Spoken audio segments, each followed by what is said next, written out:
All right, very cool. Well, hello everyone, and welcome to Pastrami Nation, the meat of pop culture. I'm Kevin, and with me today is a really cool guest. He's a filmmaker, veteran animator, and we're here to talk about his new movie, Mosley. Welcome to the show, Kirby Atkins. How you doing today, I'm Kirby? doing good. Thanks, Kevin. Thanks for having me. Good. Yeah, of course. No, thank you so much for stopping by and talking to us. So I did get an opportunity to watch this movie yesterday. Actually, it was fantastic. So for starters, can you tell us what Mosley is about? Yes, so Mosley is a family animated film, and it's basically about this sort of fictitious world where farmers farm their land, and they can either use a horse or an oxen to farm their land. But if they spend a little bit of money, they can get a creature called a thorophant, which is unique in the sense that it's a four-footed animal, a beast of burden, and it can do all the work.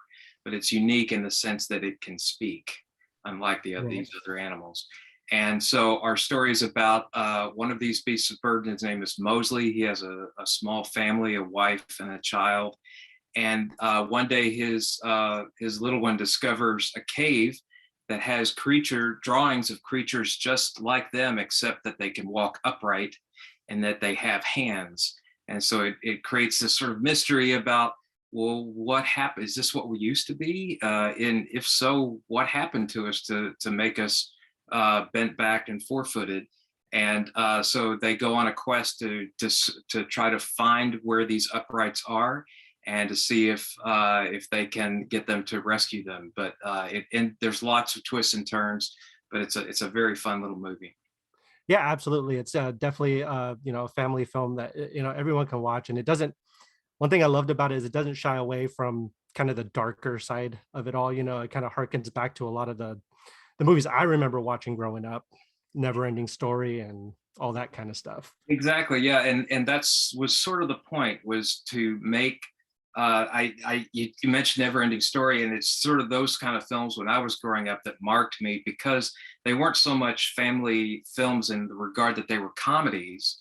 They were Mhm. dramatic films, and Yeah. Oh yeah. I don't necessarily feel like we get films that really just tell a very dramatic story, and that's for the whole family. Usually family films kind of dumb themselves down to just gags and fart Right. jokes, and animation does that well. Obviously, Hmm. animation does comedy well, but I always wanted to take the medium and tell a real straight dramatic story that the entire family could be on the edge of their seat with. And it's there's certainly plenty of comedy with Reese Darby and people Oh like yeah. that in it, in our cast, to sort of lighten moments. But yeah, absolutely, it's a film that by the end of it, I want everyone to feel like they've been scared, that they've cried, that they've laughed, that they've felt the whole gamut of emotions.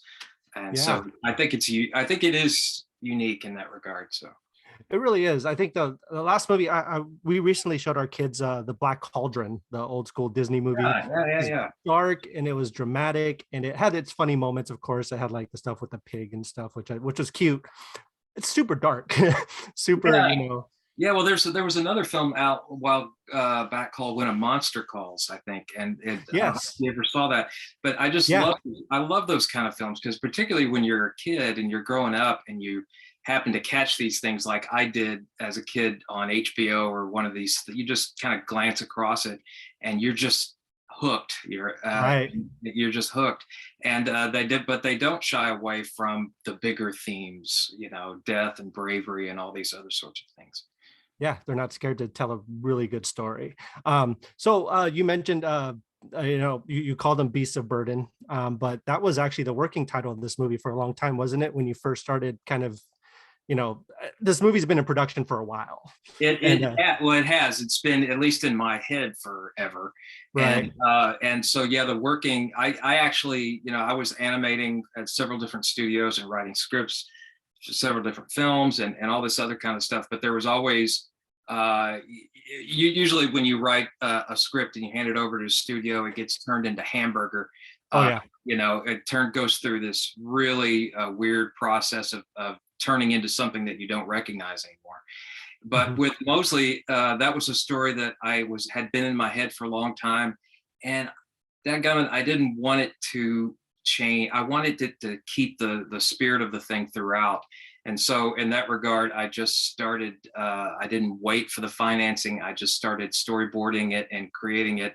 And eventually the financing came. But when it did come, I was less scared of the fact that it could possibly never be made, and more scared of the idea that it could get screwed up, and that it could lose the spirit somewhere in the process. But because of the long gestation process, I think in getting it out, and because I was guarding it in that way, it took a longer time to get it made. But I couldn't be prouder of how it turned out. I mean, usually the film is about 85, 95% of what I always wanted it to be, which is pretty good. Yeah. When you consider the fact of how much these things change usually in the production process. So I was thrilled that it turned out as well as it did. Absolutely. And just, I've been doing a lot of research on the project, and just the story behind it, and how you kind of, it was definitely a family affair with you and your daughter and stuff like that, which I thought was really sweet. Can you tell us a little bit about that process and how the story kind of came about? Yeah. So, I mean, usually, the idea of was basically came from the germs of these sort of things come from really odd places sometimes. Oh yeah.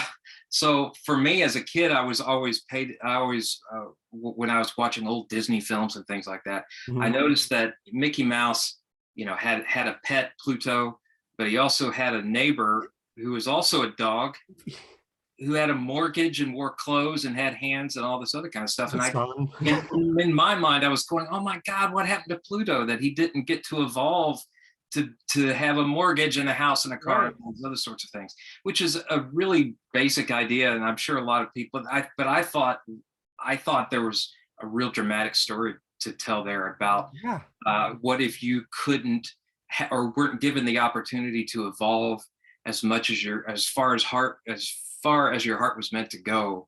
And so I just started writing the story and storyboarding it. And as I was storyboarding it and sort of putting it together, there was a point where I needed voices.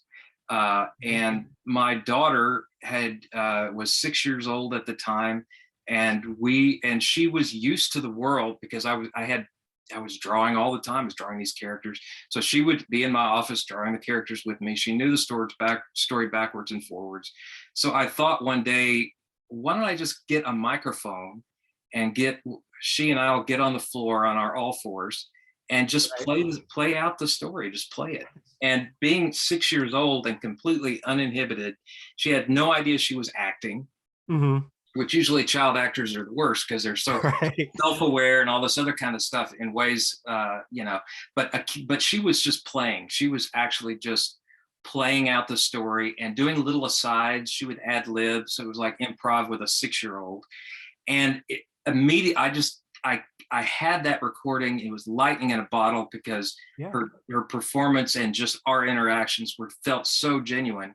And so by the time the thing was financed and by the time it was time to make the film, I handed over, I wanted to use her performance in the film, and I handed over that audio to our people who were doing the sound design. They were like, well, this performance is wonderful, but we can hear all the squeaking and of her chair and her clothes, and a kid can't sit still very long. But they cleaned it up and they made it. And it was perfect and it sounded wonderful. And so that interaction between you, and that's the exact thing you'll hear in the film. You'll actually hear her and I playing out the sequences. And she makes up little moments that are completely on the spot that stay in the film. And it's lovely because it feels like a real father and daughter talking. And then as the film continued, I expected myself, the character of Mosley, to be recast with some hotshot actor or something. But the producers loved the interaction so much that to their credit, they were like, if it's not broke, don't fix it. We'll put the celebrities and the stars in these other roles, but this is the heart of the film, is the interaction between me and my daughter, and that stayed throughout the entire production. And that's what I think really separates us, is you really feel the interaction between those, particularly those two characters throughout the film. And it was great. By the time we finished, my daughter was 18 years old. So, Wow. so, Wow. so that audio was like a time capsule uh, Yeah. of our family and our life. And so it's obviously been a surreal experience for her to see the film come together, because it's like watching our home movies, right? Yeah, that's You beautiful. can sit down there and it's just her and I playing, and it's captured forever on film. And it's so different than anything else out there. I'm so thrilled that it's coming out during the holidays, because I think it's Yeah. perfect for that. So anyway.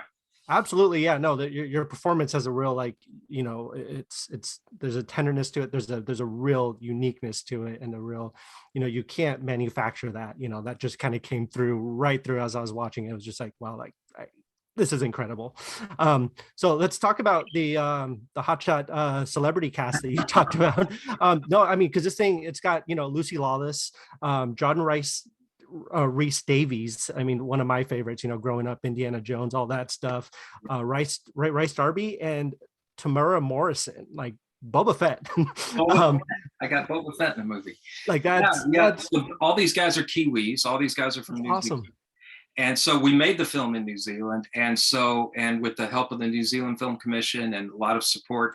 But they were really, and by that time, we were actually permanent residents in New Zealand. I'd been working with Weta, and so Okay. Oh yeah. studios out there, and my kids were going to school in New Zealand, and so we were permanent residents. So the idea was to get an all Kiwi cast, and so we got all the Yeah. the best Kiwi actors that exist. Lucy, of course, the Yeah. Xena princess, and yeah, I grew up watching John Rhys Davies on Raiders of the Lost Ark. Yeah. Lord of the Rings. He's in James Bond movies. I mean, Oh yeah. he's in everything. And Rhys Darby is a fantastic comedian. He's He, hilarious. he's in Taika Waititi's new HBO show soon, and he'll be in one of Taika's films coming out. Yeah. And then Tamir Morrison, who was Jango Fett at the time, but Yeah. now he's Book of Boba Fett. Yeah. It's coming out soon, and Exciting. it's been fun watching him. He was fantastic. He only had like maybe 10 lines in the thing, because he's this brooding evil guy. Right. But every time he delivered a line, it would chill your blood in a different way. And so he would just breathe into that microphone. You're like, holy crap, this guy's here, So it was great. We had a blast. All our extras were Kiwis. It continued the idea of it being a family affair and a real tight knit group of people, even outside of me and my daughter, because New Zealand is such a it's such a great place to be creative, and such a great place to make films, and it's got this wonderful unpretentiousness to it that isn't present in Hollywood. Right. But everybody is just was fantastic, and they just did amazing performances, particularly putting John Rhys Davies Yeah. with Rhys Darby. I mean, they're completely different acting styles. And so when we got them in the booth together, it was just like sparks flying, because each one of them brought something new, and they riffed off of each other in a fantastic way. So That is awesome. And they all like recorded together, like you said. they did. They did. I've been a part of animated films for a long time, and one of the things that the reason why you can get a big celebrity cast usually for an animated film is nobody technically has to be in the room together. They can record at different times. They can record in their pajamas. They don't have to put on makeup. They don't even have to see each other, and because you can edit all their performances together. But you lose something when you do that, because they're not really acting with each other. They're not really interacting with each other. Right. And so I didn't want that to happen. And so it was sort of a risk I had to take, because you wouldn't be able to bring them back just any time. You wanted them all in the room together. But it paid off, because it kept the spirit of this thing exactly where it had begun with me and my daughter, where it's everybody's in the room, everybody's acting, everybody is reacting to each other's performance. and it makes, I think, for really cool. The comedy is character based; it's not Right. just gags and crap, and a lot of that came from the interactions that happened with the actors just being in the room together. Right. Absolutely. Absolutely. Yeah. You can't capture that magic any other way. And Right. again, you can tell with the movie like this that everyone's just having a good time together. Everyone's in there together. Everyone's in the moment together. And it's just fantastic. So yeah, it's great. So we talked about earlier just a little bit about, how this film's a little, it has on the darker side of things, but it also has a really, really good message with its themes and stuff about, family and kind of one thing that really struck me was about kind of, you know, we're all kind of told that we're kind of living in this box, but like it is possible to break out of that box and to find your tribe, so to speak, find where you're meant to be, things like that. And I think just as a dad as well, like that really meant a lot because that's something obviously I try to tell my kids, like you could do whatever you want with your life. Like don't conform because society says so, and that's one thing I took from the movie and I thought that was really, really cool. So I just want to say good job on that. That Well, was thanks. Yeah, awesome. the big thing, the big theme in the film is about it's a small family with an Mm, epic background, and they're going through hard times together, and right. and and and everybody has to learn to be brave in a different way, and Yeah. and I think the main thing as far as the tone of the film that I wanted to maintain was the fact that because usually in a regular movie you're not afraid to let a tense moment play out, Right. in animation it's almost like the filmmakers get really nervous because they want to if people aren't laughing they want to get nervous, Yeah. but to me that sort of betrays what could be incredibly dramatic moments, incredibly tense moments Mhm. where characters can evolve and your heart goes out to the character in ways that normal films generally don't have a problem with. Animation tends to be overly thought out, overly produced, overly Right. gone over to the point and I wanted to do that. I wanted, if there was a tense moment in the film, I wanted to let it stay that way. I didn't want to throw a laugh in there just for the heck of it. I wanted the laugh to be earned and as just as much as the drama to be earned. But yeah, Right. the theme of the thing is absolutely, and there's twists and turns. I don't want to Absolutely. I Yeah. don't want to run No, the movie, but definitely. there's some real surprises that I think by the end of it leave people in tears by the end of it. So it's pretty fun. Definitely, definitely. And yeah, as a dad, I really, a lot of these kids movies, animated films are all about the gags and the laughs and stuff like you said, but kids are a lot smarter than we give them credit for. They really And are, and they're yeah, and they like the idea. There's something that's great about seeing a dangerous scenario play out in a film yeah, and having a young character in there who has to make choices. And our Rue, the little one in there, has to make some choices, right. and they're all, and so by the idea that when the family's finally reunited, everybody has grown and everybody has changed, and it's really fun toward the end there. So Awesome. Well, very cool. Well, so just kind of one last thing. Where can people see when and where can people see Mosley? I'm finally so thrilled to be able to say that on December 10th, everybody can see it. But Awesome. it all depends on where and how you want to see it and actually where you live. So Right. there will be a limited release in select cities in theaters. If you go to the theater, see it because it's bigger than life. Absolutely. It's huge. There are set pieces in this thing that'll blow your mind.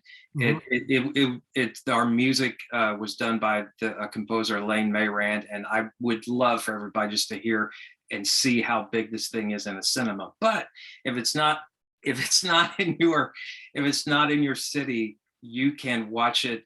You can watch it on Paramount Plus and video on demand on December 10th, and then the DVD should be out, I think, on December 14th, and Cool. you can watch it that way as well. But yeah, I mean, load up the family, pop the popcorn. Uh, Yeah. and I hope you got a big screen, and I hope you got surround sound because it's gonna be fantastic. So Absolutely. Yeah, I second that. Go watch it at the biggest screen possible, best sound possible. It looks beautiful, sounds gorgeous, and your whole family is gonna love it. So yeah, I think so. definitely. I think so, and I have, because of COVID and all this other kind of stuff. It's changed the way people watch movies. So, Yes. but at the same time, there's a benefit to it as well because anybody can see it and from the comfort of home. And Mhm. the idea of everybody sort of gathering and watching it during the holidays, It's a it's beautiful thrilling. thing. It's thrilling. So, Absolutely. All right. Well, thank you so much, Kirby, for joining us. Really, really appreciate it. It was fun. So yeah, everyone go check out Mosley, however you feel comfortable on December 10th. And all right. Well, thank you for joining us, thanks Kirby. a lot. Thanks so And much. yeah, thank you guys. Have a great day. You too.